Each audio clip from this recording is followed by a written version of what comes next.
రూపాయలు, 1,20,000 ఇంతవరకు పిఎఫ్ కట్టలేదు.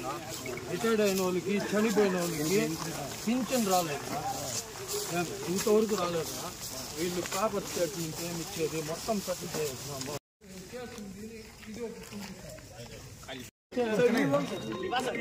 2014లో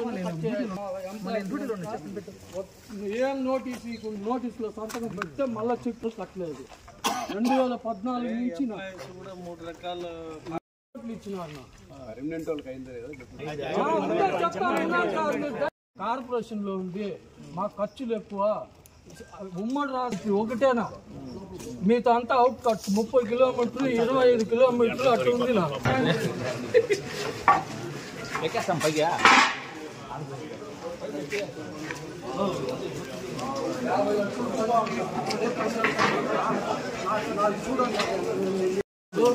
కళాసి డిజిగ్నేషన్, ఇది నేను తీసుకున్న డిజిగ్నేషన్ కాదు, ఇప్పుడు మొన్న ఇచ్చింది కళాసి ఇన్ఛార్జ్ 4/2014 నుంచి 13/1/2015 జీతాలు 6 నెలల ముందు ఇచ్చినారు. ఎన్నేళ్ళ తర్వాత ఇచ్చినారు? శాలరీ 81,722 రూపాయలు ఇయర్లో 2,09,000 నాకు వచ్చింది. అది ఏం కట్ చేసినారో ఏమో, 39,000 కట్ చేసి 1,70,000 నువ్వు ఖాళీ చేస్తేనే నీకు ఈ డబ్బు ఇస్తా, లేదా కరెంట్ కట్ చేస్తా.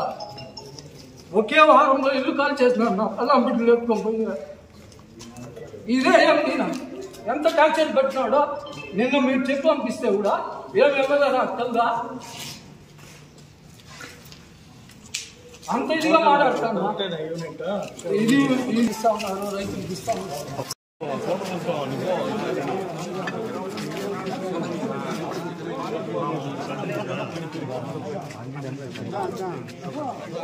చేస్తూనే ఉంటున్నామా, నిలిచిపోతే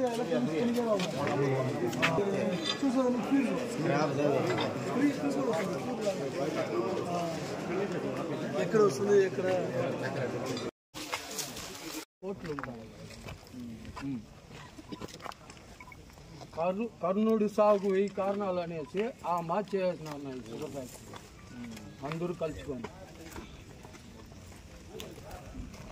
అందరూ బాగుపడినారు. 360 మంది నాశనం అయిపోయినారు. అడక తింటా ఉన్నారు. ఏమేమి వయసు అయిపోయిన వాళ్ళకి మాత్రలకు, మందులకు పింఛన్ రాకుండా ఎంత అవసరపడుతూ ఉన్నారు అంటే అంత అవసరపడుతూ ఉన్నారు. అది ఎది పట్టించుకొని అంటారు నా మేనేజ్మెంట్. అడిగితే మమ్మల్ని దబాయిస్తారు. ఏమే ఎమ్మెల్యే నాకు తెలుసా, నీకే తెలుసునా? మీరు ఫోన్ చేసి చెప్తే కూడా ఆయన పని చేయనంటే డబ్బు పంచిన నా వెంకటప్రసాద్ వీడు ఉండే వాళ్ళకి అంతా తెలుసునా? డబ్బు వాడు వెంకటప్రసాద్ ఇప్పుడు డ్యూటీలో ఉన్నాడు, రాలేదు. అడుగు ఎండిని, ఇప్పుడు డ్యూటీలో ఉన్నాడు, రాలేదు. వాడు డబ్బు పంచినా, నా కళ్ళ ముందర పంచినా అని అరిస్తున్నా.